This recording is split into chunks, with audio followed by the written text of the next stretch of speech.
All right, we'll get going here. I'll do some quick introductions, and yeah, then we'll just start having a good time. So, hi everybody. If you are joining for the first time and you've never heard of Jill or I, we are the co-hosts of the Professional Book Nerds podcast. We're the podcast presented by Overdrive, who put on the Big Library Read, which is what this is all about. Shameless plug for us. We do episodes Mondays and Thursdays. You can subscribe in iTunes or anywhere you listen to podcasts and hear all sorts of fun stuff like this interview we're going to do with the person of the hour, Ryan La Sala, who is the author of Reverie, as well as his new book that's coming out in January, Bedazzled, which we'll get to a bit later. We'll let him do promotion for both of those things. His book, Reverie, was chosen as the Big Library Read. So last week and this week, basically hundreds of thousands of people all around the world had access to borrow Ryan's book with no wait lists or holds. And now we're going to get all into it. So just to give you a rundown of everything we're going to do, Jill and I are going to first ask him some kind of questions that we thought of and we went into. Normally we start with having Ryan introduce the book, but I feel like since we're a weekend at Big Library Reading, we don't have to spend too much time on that. And then also towards the end, Ryan and Jill are going to do some dream interpreting because they both do tarot. So let's see how that goes. That'll be fun. We'll see how that goes. I've got my deck, but I can't promise that I'll remember anything from it. So we're gonna be so when we get to that point, we're gonna have Sydney and Lisa, who is managing our chat. They're gonna turn on the chat for you guys to go in there and put in your dreams if you would like to have them read by Ryan and Jill. We're also at the very end of this. Ryan is going to build a reverie based on some fantasy elements that we're all going to give him in real time. So at that point, also Sydney and Lisa will turn on the chat again, and we'll let you guys, the audience, give some fantasy tropes that you want Ryan to build in. And then, are we still doing the big grand finale, Ryan? Yes, we are. I have brought many supplies, and so. Yeah, do you want me to introduce that? Yeah, absolutely, sure. All right, so I was talking with Adam and Jill about like fun things that we could do, in part because like I miss in-person events, and if anyone has been to an in-person event of mine, I try to make them like really interactive and like sort of theatrical, because that's just the kind of person I am. So in lieu of that, since I can't be with you guys in the same space, I thought it'd be a fun challenge to, while we were doing this whole Q&A, I'm going to try to put myself into drag. I'm going to put on my best posy cosplay so that by the time we get to the very end and you guys throw some components at me, I can do my best posy impersonation in drag, and we'll see how this goes. I have to say right up front, I'm not a makeup expert at all. I'm not a drag queen by like profession or anything like that. It's just something I really admire. And I thought it'd be a fun challenge to try while we answer questions. So yeah, I've got all my supplies in front of me and I'm ready to go once you guys let me know we're beginning. It's going to be like a stopwatch situation. I've gotten it down to about 30 minutes. So if I can do it. Yeah, that's pretty good. I mean, listen, we're going to start asking you questions now, but it's entirely up to you when you want to start. That's true.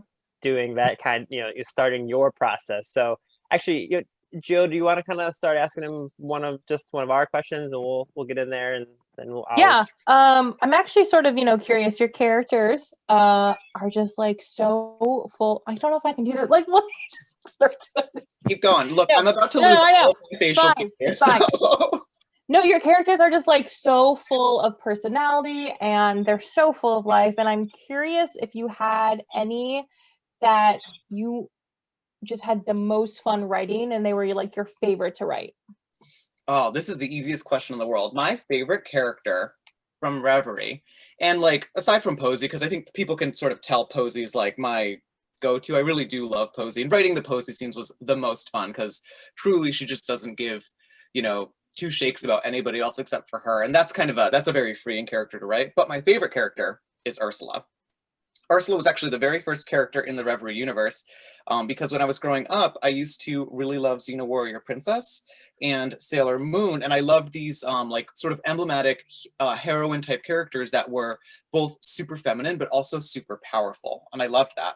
And so whenever I was having like a bad day, or oftentimes because I was the youngest kid in my family, we'd be watching movies that were probably not age appropriate for me and they were too scary, I would always imagine, you know, the damsel fighting back in the way that like Sailor Moon could, and the way that Xena Warrior Princess could. And that's where Ursula comes from. She's sort of that, she's a character. She's wrought from the material of someone who's super feminine, but also super powerful.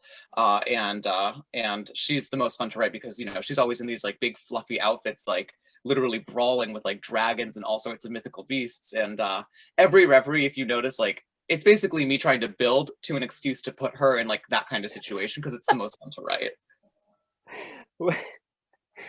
I mean, this is going to be the hardest I've ever had to like focus on asking questions. Just watch. I'm like watching you and just enthralled. Oh, were there any You don't have characters? to ask them. I have to answer them while we do this. That's fair. Were there any characters that you kind of struggled with writing? Let's see. I think Elliot, to be quite honest, Elliot wasn't really a fully formed person until the like very end of the process, in part because Elliot is sort of like he's like the lone like token straight person in this book, and it's sort of getting in his head and sort of what he wants was a little bit of a challenge for me, I'll admit. Probably Sophia as well, just in part because, you know, she's like the like little kid sister. She's also like very rational. I'm not very rational, and so understanding what like an actual rational person would do as these dreams are bursting from like people's heads was a little bit difficult, but hopefully I pulled it off. I think you pulled it off fantastically. Agreed. So we should say that you've actually been on our podcast before. You have spoken with Adam. And in that first interview, you told Adam that your own reverie would be the cruise ship in space from the book. That's true. Given that the world has kind of gone a little topsy-turvy lately, has your personal reverie changed? No, I don't think it has, in part because like cruise ships, well, also I should say my idea of a fun time is not a cruise ship. I actually think cruise ships are horrifying. I specifically want a cruise ship in space. That seems like a lot of fun to me. Sort of like, if anyone wants a reference point, The Fifth Element, you remember that cruise ship? That's the one that I think would be a lot of fun. And I think now more than ever, you know, some sort of like really fun escape with all of my friends where sort of everything's provided and it's still safe in sort of like a self-contained universe.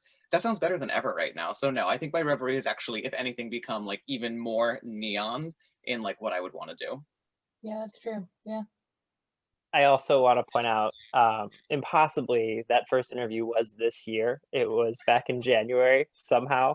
Is that true? Is that actually true? Yeah, it was this year. And for anyone who is wondering if Ryan is shy, that night after I interviewed you, you yelled at me at a art museum during an event.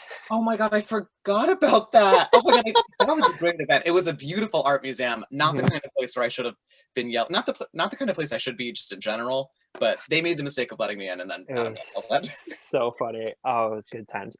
So when we interview fantasy authors, something that we always dive into is world building, you know, because as a fantasy writer, you're given the freedom to build your own rules for the magic and the physics and how everything in the world works in general. For each reverie, those rules are different, and the action picks up so quickly that, you know, was it a challenge for you to think through how to help the reader adjust to those sudden changes, or was it more so just like you trusted the reader to trust you, like, I'm going to take you to the right place with this? So there is a little bit of a science to writing a reverie, at least I found. And mind you, this is a book that like it came from like 10 years of me like noodling around with basically like a, you know, a fiction of what I wanted a book to be, right? Sort of wrote it in response to like a lot of books that I didn't really like, or that I was sort of bored by. So as a result, it was like very indulgent, and I needed to learn through writing it and through getting like feedback on it that like I couldn't just do whatever I wanted, right? There had to be some semblance of reason, right? And even so, I mean, a lot of like the people that respond to this book are like, I was confused, and I don't blame them because it's sort of there's a lot going on in it. But the science to the reveries and sort of the physics within them is that like I wanted each one to be recognizable to a well-read person, to someone who lives in stories. I wanted each one to sort of begin with like a readily available idea of a story and then quickly warp out of control, because oftentimes that's how dreams feel. At least that's how sort of my dreams feel, right? They always sort of begin with something recognizable but quickly, you know, turn into something totally different and often monstrous. And so that's where as I was writing them, as I as I'm applying like highlight to my chin, that's sort of what I was thinking as I did each one. Although I will say, if there is a world building like standard between all of them, it is the way that like Etheria works and like the plot works in each reverie. Each one sort of does need to resolve it like a psychological level before Cain can like resolve it. And that's why, for those who have read it, that's why he, you know, attempts to and cannot resolve Helena's reverie, because it is not resolved in her own mind. She's not ready for that to unravel. She wants it more than he wants it to end. So those things, those were consistent sort of throughout the different reveries in the book. Speaking of, were there any reveries you built that did not make it into the final book? Yeah, so originally Helena's reverie was very different. It took place at like a museum, and she was a tour guide at the museum who sort of spent all of her time, you know, dreaming her way into like the history of the museum, and that's how that came to be. And I shifted it into being more like inspired by a romance novel, in part because building a reverie on top of like a historical estate didn't really differ too much from the actual like reality of it, right? Because it was a well-preserved like castle basically. So I was like, I need it to be different. Other reveries that didn't make it in, gosh, there were lots. It's hard to remember all of them. Some of them I hope that I get to use in like, you know, future stories. If like there's a continuation to reverie, I have a lot of stuff that just didn't make it. And I think the only other thing is that there used to be a lot more plot building to that first one, the one that's like the barbarian and librarian one. There was a whole economy built around like parasitic bugs and like people with like, I don't know, like a lot of like bug friends. And eventually my editor Annie was like, this is entirely too much bug action going on here, we've got to get rid of it. And it was like that because that's an actual like the parasite that like that reverie is inspired by is an actual like parasite that replaces the tongue of its host. That's a real thing, and it happens to fish, not to humans. And I hope no one's grossed out by this, but that's like a huge like fear of mine, and probably now of yours, now that you know about it. And so I thought it'd be great to sort of base a fear in that. And so there was a lot more of like bugs in people's mouths. Ultimately, it's probably good that I got edited out. Um, for people who are joining like somewhat recently, because I'm seeing we're getting people Hi that are guys. joining. Just for your reference, Ryan is going to be doing a very fun thing at the end of this. He's not just putting on makeup for no reason. I was as you're answering that question, I was just thinking of people like logging on in the last like 3 or 4 minutes and being Yeah. like, "What is happening?" So that is what's happening. Nothing good. I'm so angry that I signed up for this. Not this, like the like, interview. I'm just angry that I like on our planning call was like, oh, wouldn't it be funny if I was like getting into like Posey cosplay? I'm not a drag queen. I respect the hell out of drag queens and what they do. And this is not it. You should find a professional if you're interested in drag. You need to not be And for the letting this record, get. your idea, not Jill. Was your idea? No, I know. No, that's what I'm saying. Like, I'm full of regret that I was like, oh, this will be good. I don't even like do makeup often. I had to go out to my local Rite Aid and buy a bunch of makeup, and I've just been figuring it out. So I'm going to look like a hot mess. I mean, I already sort of look like a cartoon of a person, but you know, whatever. We're just going to go with it. Anything for my readers. There you go. Seeing as how you have a character in the book named Ursula, which you're talking about before, Yeah. and I know Jill is also a massive Ursula fan from Little Mermaid. Mm-hmm. Ursula, great Disney villain or greatest Disney villain? Go. Greatest Disney villain. Ursula is the greatest Disney villain, and I will tell you why. She got it on paper.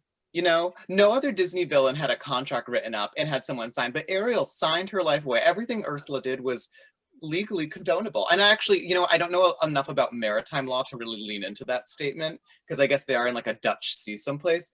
But I think that Ursula got a really raw deal. She did.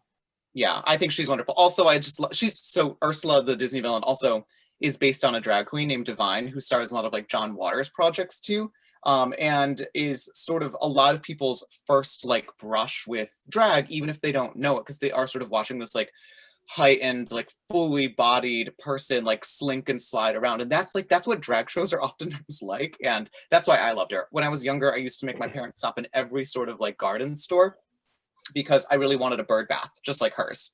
Even though it's a cauldron, it looks like a bird bath where she like does her potions. So I used to like go in and like look for bird baths that I could like bring home and like cast spells in.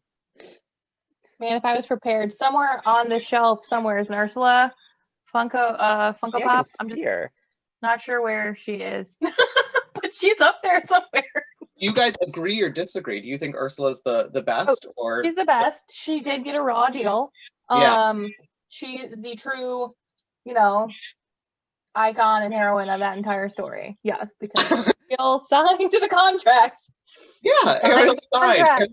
She signed her name. She signed the contract. Ursula just held her to her end of the bargain, and then look what happened. So I mean, you could make a case that Vanessa, Ursula's alter ego, meddled in the contract, but I'm not here to help Ariel's side of things. it was probably in the fine print though. So if Ariel didn't read the fine print, Yeah, that's on her. it's like the equivalent of when people get mad that their iPhone can track their every movement, but it literally Read those terms and conditions. read the terms and conditions, and also I don't see you getting mad when your GPS tells you exactly when to turn right or left. Like that doesn't stop just because you want it to stop. Yeah, Ursula was a big tech portent. You're right. Thank you. A harbinger of Silicon Valley taking over our lives. I like that link. That's absolutely crazy. But okay. You knew exactly what I was getting at, and you nailed it. Yeah. So actually, we have a few more questions, but there are a ton. Absurd amount coming in from the audience. So we're just gonna ask. Let's just go into theirs. They're probably better than ours anyway. So. Oh yeah, absolutely. Yeah. So we're Jill. I just pulled up the Q&A, so we can just kind of go through those. So this one is from Allie. I'll withhold last names just to be safe. Reverie seems to be really in conversation with The Magicians by Lev Grossman. Can you talk a bit about its influence on you in writing this book, especially in terms of centering gay and queer characters? So The Magicians is actually something that came into my radar after I got an agent. It was my agent, Veronica Park, who was the one that mentioned to me that Reverie really felt like something out of like that world. And so I read it, and I'm a very slow reader. It takes me a very long time to read really anything. But I read that book in like a weekend while I was at Disney World. Like I was like holding it while walking around Disney World because I thought it was just so engrossing, because I just loved, and this is also something that I love about, you know, Reverie and sort of the experience of writing it. I just love writing sort of a realistic reaction to what magic might be like for people that are you know, like right before college, like if you sort of had to battle with like a magical world popping up, like what would that be like? And I love the tone of that, and sort of the maturity that Lev Grossman approaches that with.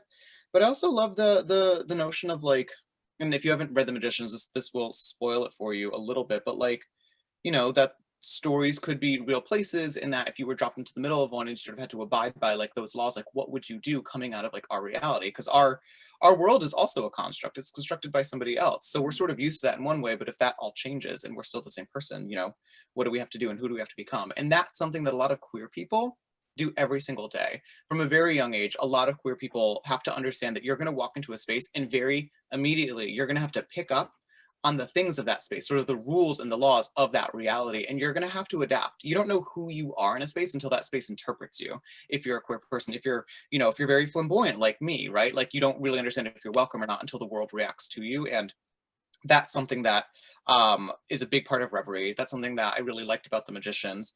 And yeah, I have to finish reading that series. I haven't gotten through all of it yet, but I really like the show. I love the like open queerness. I love like the modality of queerness as not just like this like precious cinnamon roll thing. I love that, like, I think the character's name is Elliot in The Magicians. Like I just love that he has like an agenda, things to do. Like he's got, you know, sass to him, but he's also got like dreams and vulnerabilities. He's like a fully formed person, and that is just so rare. So getting to like see that on like the big screen, getting to read it was like, it was a really awesome experience. And I'm so glad that it sort of found its way to me, you know, after I'd sort of written Reverie.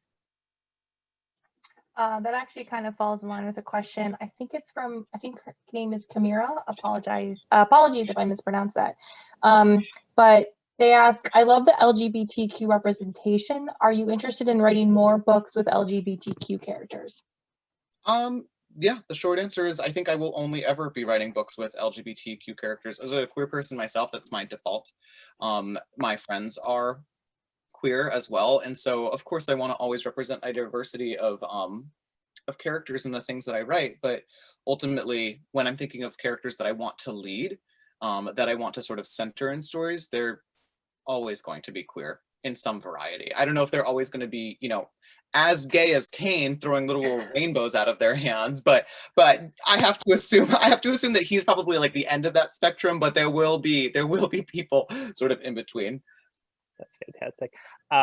Okay, so we're getting this question a whole bunch, and Sydney has begged me to ask it so that people will stop typing it in because they're not seeing everyone else ask it.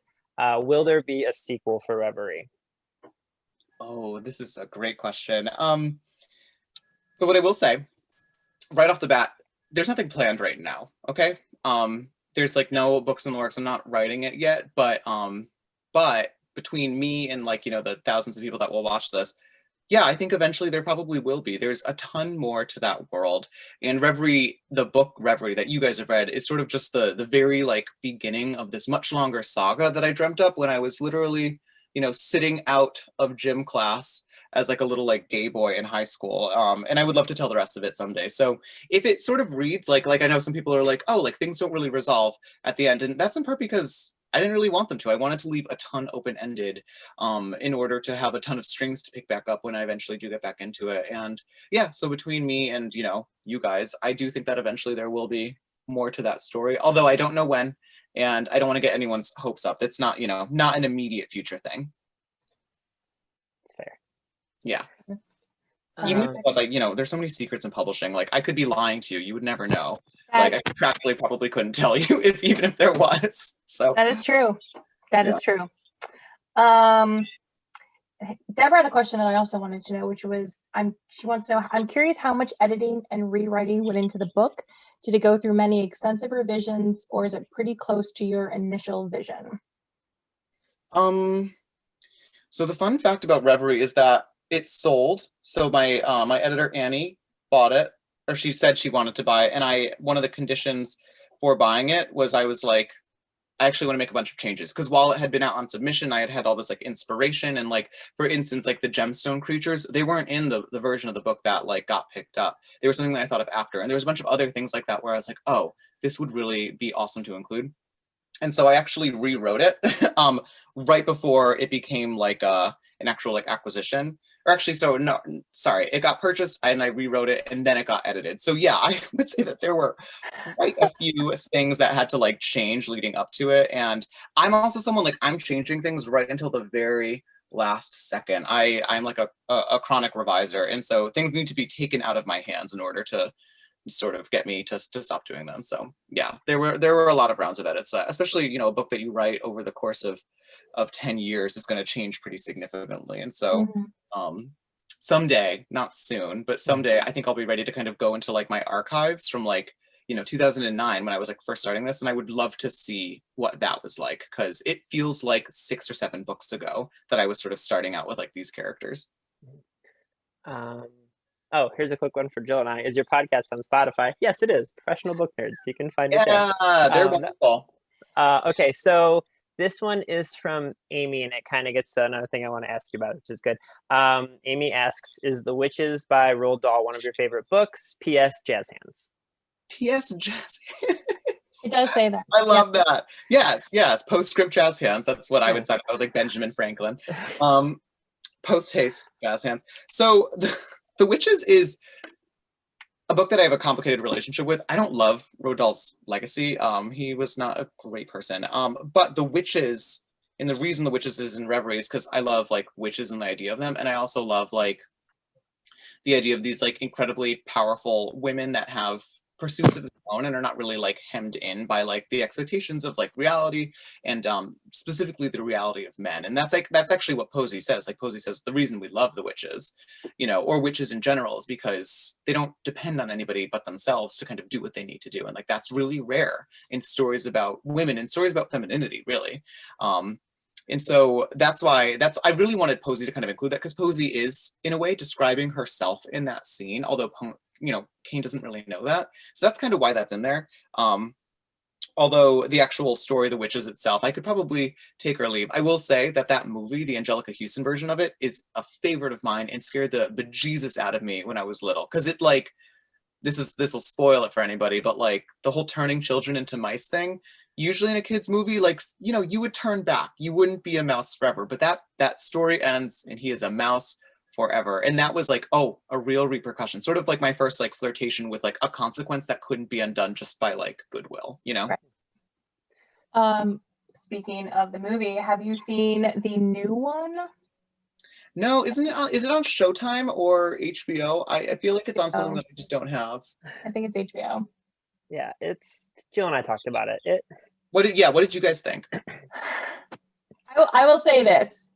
I do love Angelica Houston. In the original one, she like went for it, and Anne Hathaway went for it. Like she was not afraid to like go for it and be ugly and just like, yeah. Anne Hathaway consistently goes for. I think we need to give Anne Hathaway more credit. There was sort of a period of Hollywood when we didn't like Anne Hathaway, and I'm glad it's over because we need to appreciate her. She does a great job. She does. So I did like her. The rest of it was okay. Yeah. And then she dreamed a dream, and everyone loved her again. That's when people stopped liking her. She won an award for that, and she gave her like theater kid. Everyone realized she was a theater kid. That's what it was. They were like, "We thought you were cool because of The Devil Wears Prada," and then she like admitted to actually really liking musicals, and they were like, "You're a nerd. We can't." Right. And so I was like, "Wait, that's me." Okay, so this one is from Allie, and I want to actually. Allie said something really nice about an event too that now is gone forever. So I'll just ask her a question as I scroll through and look for it. So sorry, Allie, I'm going to find that. What place do dreams have in your personal life, and what is the most powerful dream you've ever had, and why? So 3 questions. That's a good job of typing everything into one. Oh my God, that's like an essay, right? Like that's an essay that I post on something else. Okay, wait. So what role do dreams play in my life? That was question number 1, right? Yes, in your personal life, yeah. Personal life. I'm not someone who's like very compelled by like the dreams that I have when I sleep. My dreams tend to be very odd and very like, they're very nonsense based. But I will say that I'm a person who is like very inhabited by daydreams. And I am constantly in a state of daydream, like half in, half out, much like Kane. Like I'm always thinking about like the way something could have gone, the way that something might go. And I'm forever sort of projecting into like different versions of the future. And that's like exhausting. I don't feel like I'm a person who really lives in the moment. Oftentimes it takes a lot to kind of get me to sit still and focus because I'm always daydreaming about like something else, what could be. And that was, you know, it's a hard thing to kind of connect that type of that habit with like a chronic version of like escapism where you only think about what things could be and you never really think about like what's in front of you and how to sort of tackle that. And so a thing that I had to learn, and the thing that actually Kane learned sort of in Reverie, is that like dreaming is fine, but if it distracts you from the reality that you could be improving for yourself and for other people, then you've got to do something about it. And so, you know, I now like to think of, I now think I'm someone who, you know, does something about it. But for a long time, I think that it was sort of hard for me to kind of get out of that dream space into reality, but kind of keep the dreaminess with me. Does that make sense? Yeah. Okay, cool. What if we said no, or like try again? We're like, no, it doesn't. I would have said, all right, well, there was like 6 other questions in that question, so I'm ready for the next one. What was the other one? I feel like I only answered half of the question. Oh, what was your most powerful dream? Or like, I guess most visceral, I suppose. That powerful can mean a lot of things, but. Yeah. I mostly have dreams about like my teeth falling out because I'm an anxious mess of a person. So we talked about this last time. That's probably like not my most powerful, but my most present. So I think about that all the time, and it's like a disgusting, horrible dream. And so we're not going to go into details about it, but yeah, that's probably it. If I had to go with daydreams, which are a much more powerful force for me, I often spend a lot of time, when I was younger at least, and this has sort of come to fruition, but I used to dream about the person that I wanted to become because I knew that I wasn't that person yet.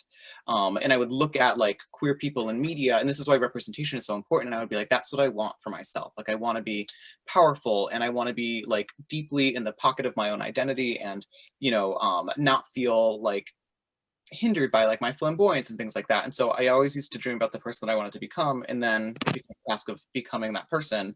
And I'm still sort of on my way. I'm still doing that, but like, being able to do stuff like this and not feel self-conscious about it, is kind of part of that. So yeah, that's probably the dream that powers me to do things, if that answers your question.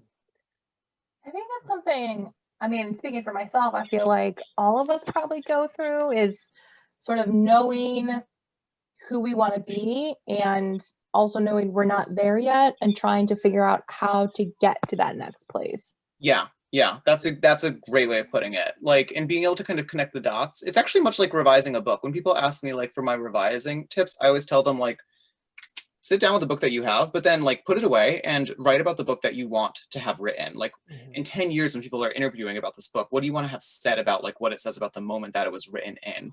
And oftentimes people will sort of write these, beautiful tributes to themselves, and they'll realize, oh, there's a lot between the reality of this and sort of the dream of it. How do you connect those two things? And that's a huge part of like my writing life. It's a huge part of my personal life as well. I don't want this one to get lost in the shuffle. I scrolled down and it's a really, really good question. Almost made me cry. So sorry in advance. I don't want your makeup to run. But what advice would you give for young queer authors? For some, stepping out into the world with their beautiful pride colors flying is a scary thing. I was just wondering if you ever had thoughts of what the world would think of your heart and mind, which you put into the world. Signed, a young queer author who is afraid to step out into the world. P.S. Your drag looks beautiful, and a bunch of hearts. Oh, thank you. Even though that last part's a lie, I am going to answer this sincerely. And I'm glad that I didn't do my eyeliner yet, because I probably will start crying. Look, I think that there is a lot and perhaps too much emphasis put on coming out and pride, right? And pride, as we conceive it, as like a big display of who you are. The fact of the matter is if you don't feel ready to be, that person publicly yet, that's okay. I mean, oftentimes your instincts are telling you something about your environment and telling you, survive instead, right? Like, if you can't be your authentic self, then maybe look at why you're feeling that way. Don't feel like you have to push past that to just sort of embody this like prideful attitude. There's a lot to be said about taking confidence in who you are, but that doesn't necessarily mean you need to kind of perform that constantly. As for, the future though, there's so much beautiful, wonderful stuff waiting for queer people. And it sucks that like there are barriers put in the way of people that only want to live and sort of create beauty. And that's actually a big reason why like I try to make myself as publicly available as possible. I don't like the idea of being this like remote author somewhere in an ivory tower, typing away my stories and throwing them down to, people that read them. I like doing events like this. I like talking to readers, and I like asking them what they're working on, because, a hard thing to sort of internalize when you've been told no and not yet a lot is that there's actually a huge demand for the things that you're writing.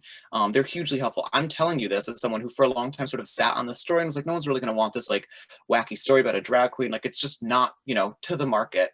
And I was so lucky that people had come before me and sort of caused the industry to turn a corner early enough that by the time I was ready with my own story, people wanted it. People were ready for it. And I'm talking like publishers and agents saw the actual value in it. And that's a huge like, benefit to me. And if I can pass it along to the next person, I will. And I will also pass along that like, if you're waiting for someone to tell you to do the job of writing your own story, I'm telling you right now, I want it. There's plenty of space up here for all types of voices. And, I'm not even telling you to do it. I'm asking, all right, I'm begging you to write this because, I would like to read it. So that's one person asking, and you can be sure that there's many, many more. There are so many questions. I'm trying to scroll through. There's a lot of really good ones. You guys are all amazing. These are really yeah, thank you guys for asking such great questions. While we're scrolling, I'll just ask one that I've seen like 8 times. Are there any plans for this to become a movie or a television show? Oh, I love that question. So, yeah, I'll tell you guys the truth. I have a film agent, and I'm working with some producers right now. And the way that Hollywood works is that it's very slow and like then suddenly rambunctious. And so, right now, no, there's no real formed plan for this. But the group of people in Hollywood that really like Reverie is slowly growing, and honestly, like enthusiasm from readers like goes a long way. So if that's something that you're interested in, um, I mean, hopefully I'll be able to answer that with like a big yes at some point. But right now, there's stuff in the works, but nothing concrete.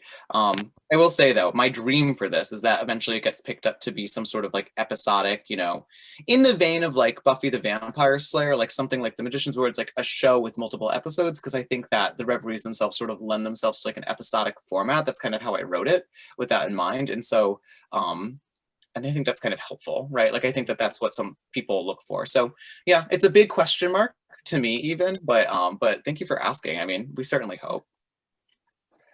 This is a question that I'm actually wondering too. It's coming from one of our anonymous people. What's the green thing behind you? Okay. This is a giant anglerfish costume that I made for a Halloween party that was deep sea themed. And as you guys may or may not know, I love arts and crafts and costumes. And this was a costume that I made like the night before.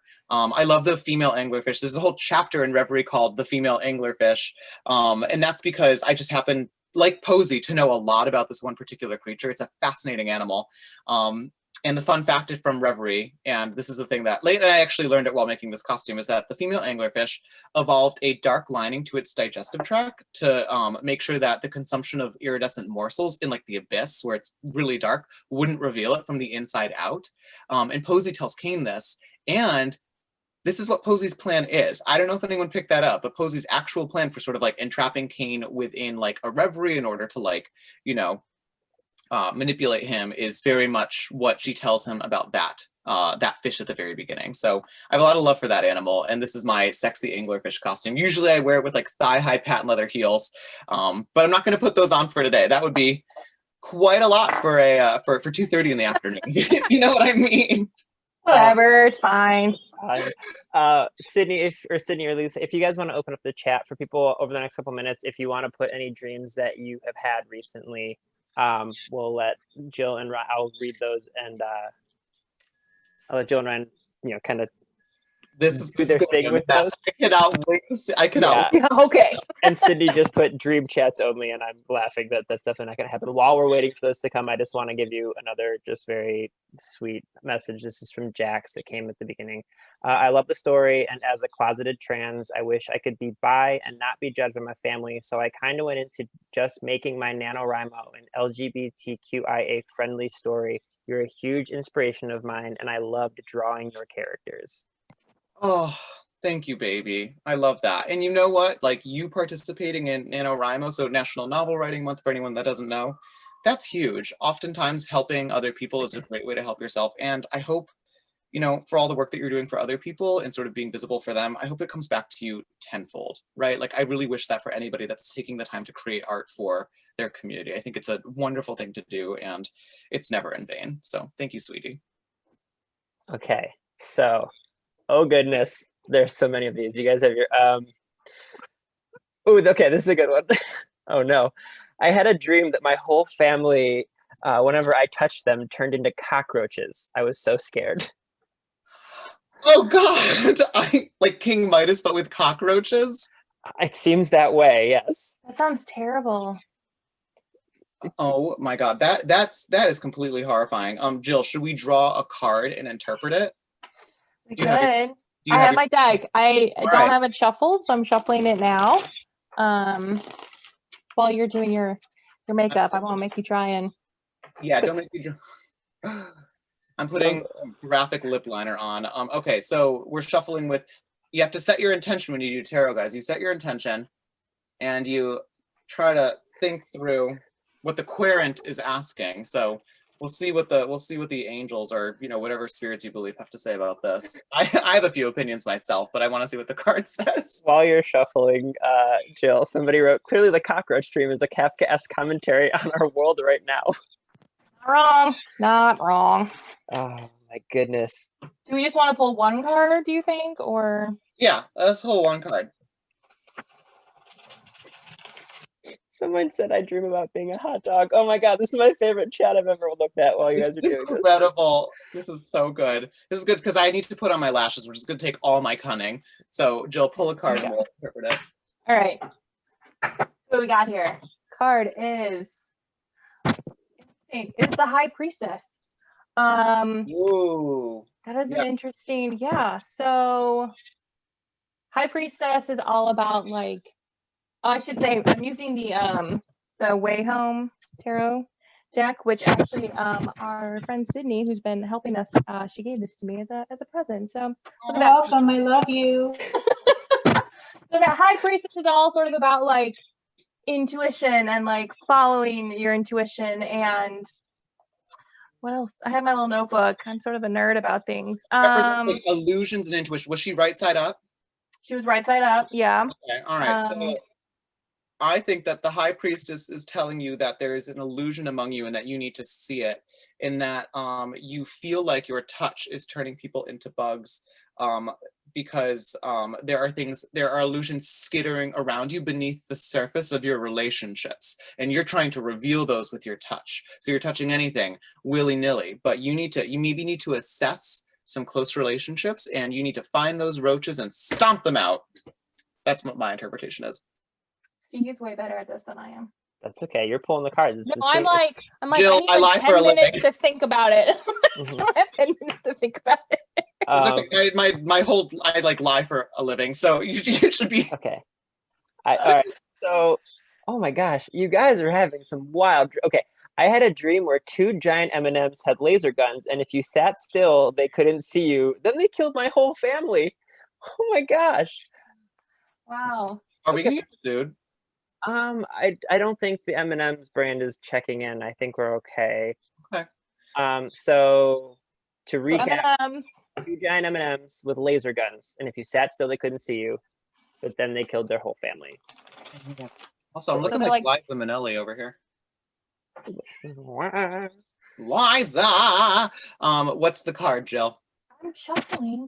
Oh my god, I'm sorry. I'm sorry. You know, you have the hard job as I put literal Elmer's glue, glitter glue in my eyebrows. Yeah, let's take some time for you, Jill. That's fine. That's fine. Okay, so I don't actually have to do this. I could make you shuffle while applying your sparkly That's glue. true. That's true. I should be so lucky. All right, M&M's, like Jurassic Park T-Rex, can't see you if you're not moving. While Jill's shuffling, you guys weird reference. all know that Ryan has a new book coming out in January. It's called Bedazzled, and it's all about cosplay, and it's wonderful. And I'm holding it up while Jill shuffles. I'm marketing for Ryan because he's doing his own thing right now. So yeah, for anybody who wants to know what it's about, and I'm switching to using my computer. I'm also now gluing moss to my eyebrows, just in case you were wondering. Bedazzled is a book about cosplay. It's about a cosplay competition, and our main character, his name is Rafi.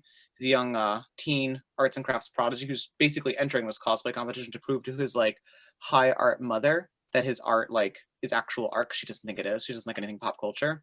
But when he gets to the cosplay competition, none other than his ex-boyfriend shows up as his main competition. And then the story goes back in time, and we learn about how him and Luca met one another. And we watch it all fall apart as well as they're competing against one another in this like maniacal arts and crafts like cosplay competition. So if you like this, you might like Bedazzled. But it's not a sequel to Reverie, and it's actually like a rom-com. But it is very fantastical because it takes place in like cons, which are completely fantastical. As of right now, they don't exist, so it might as well be a fantasy. I can confirm it's great. I finished it this week, just saying. Okay, Jill, pull the card for our giant M&Ms. No, I got it. I just want to say I'm very impressed with Ryan's wingtip eyeliner. Thank you. Thank you. Wow, I couldn't do that. Okay, we have the Two of Swords. So, Ooh, yes, a decision. Also upright. Yes, a decision. So I feel like, you know, if the M&Ms, it's probably a question of like, maybe you feel stuck and you don't want to move forward because you're afraid something bad might happen, which is clearly what is happening with the M&Ms. But like sometimes it feels like you're stuck in a place where you have a big choice to make, and people might get hurt depending on what choice you make if you move forward with something. Yeah. Oh, I like that. I like that. What do we have advice for them? Should they move forward or should they stand their ground, or what to avoid M&Ms? I mean, what happens? What do they do? That's a good question.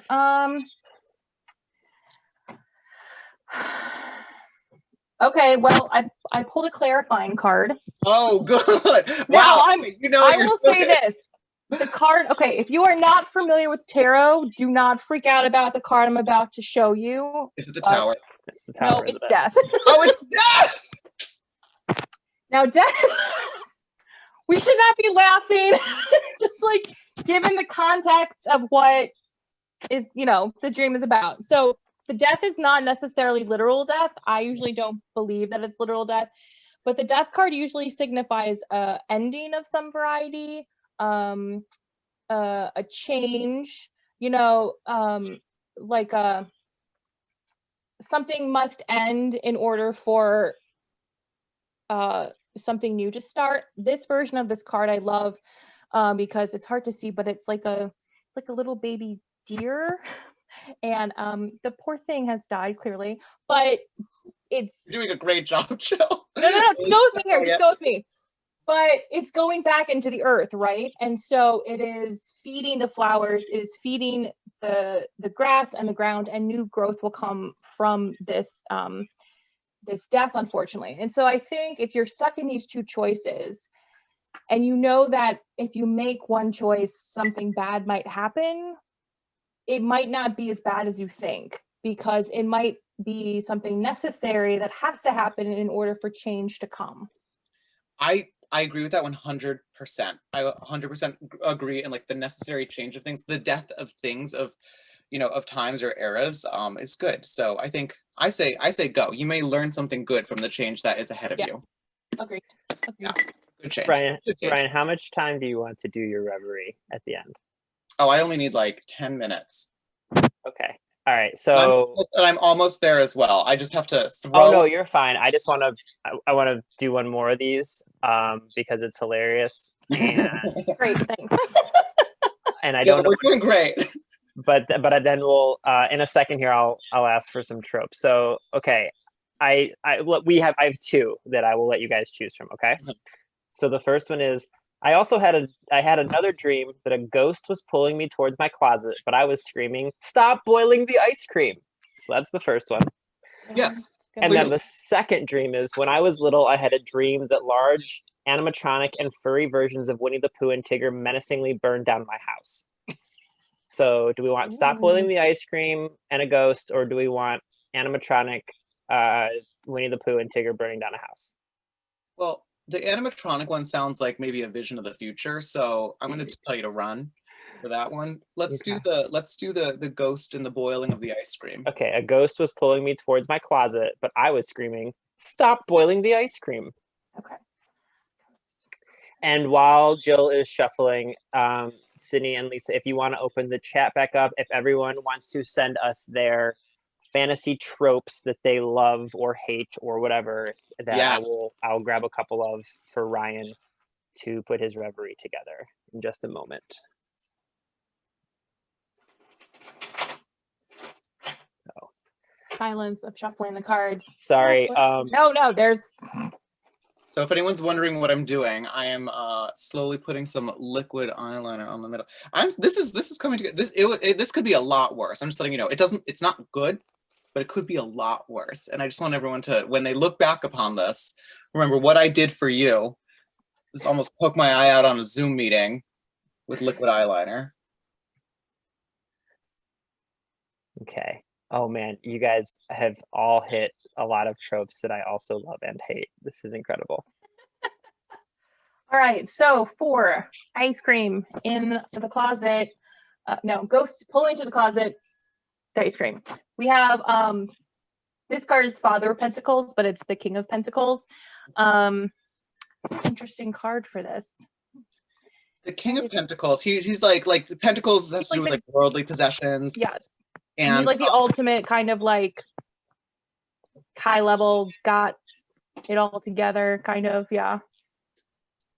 maybe your assets are at risk. Maybe the ghost is something from your past is threatening a treat that you've promised yourself, you know, like the ice cream, but like this ghost is like, no, you need to come see. It's because like something's boiling.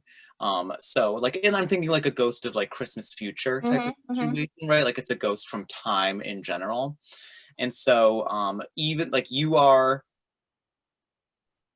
being told to reassess some assets or the things that you have determined to be stable in your life.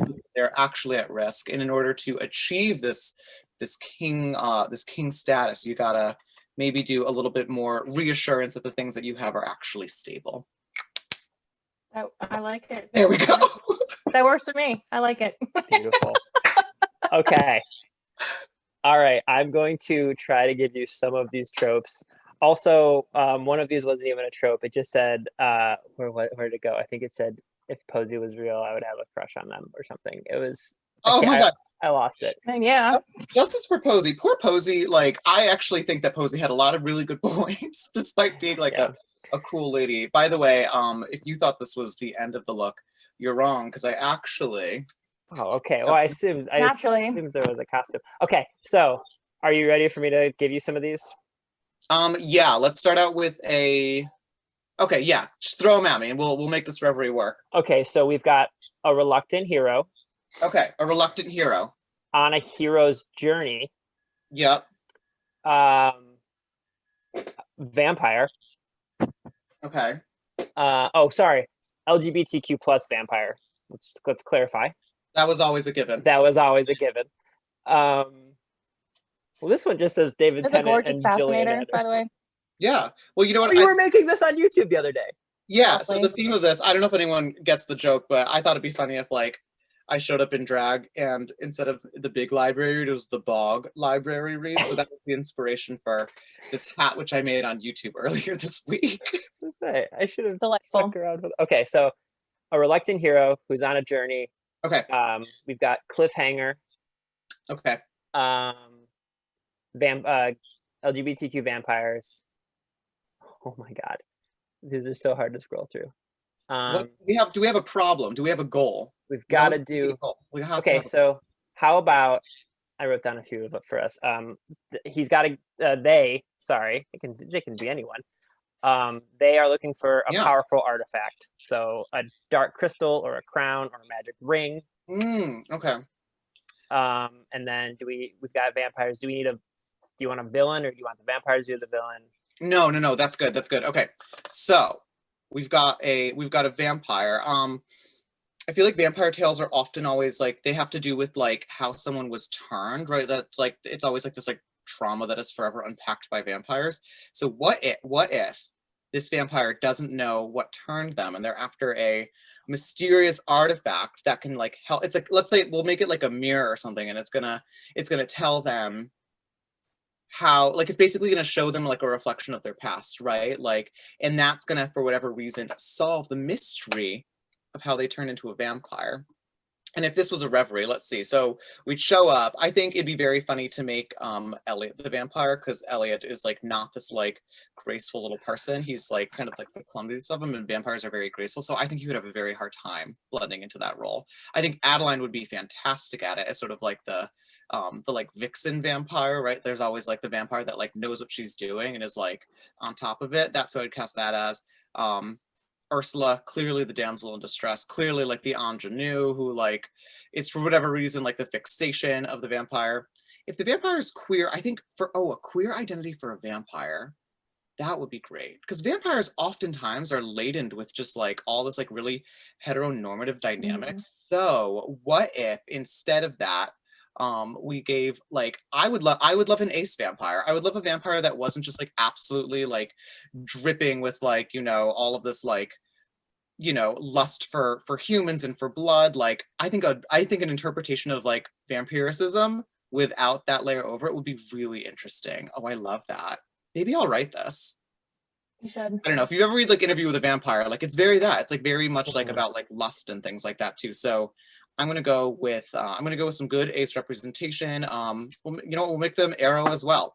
And I want to see what a vampire is able to get up to when they're only concerned with unpacking, you know, the origin of their own vampire story, so that they can, you know what, maybe their goal is they want to know who they were so they can see who they left behind, because they have like memories of these people, but they don't know who they are. And they want to go and then meet their grandchildren. Wouldn't that be a lovely resolve if finally they're able to go meet like, not their grandchildren, but like the descendants basically of like the family they had to leave behind because they're immortal?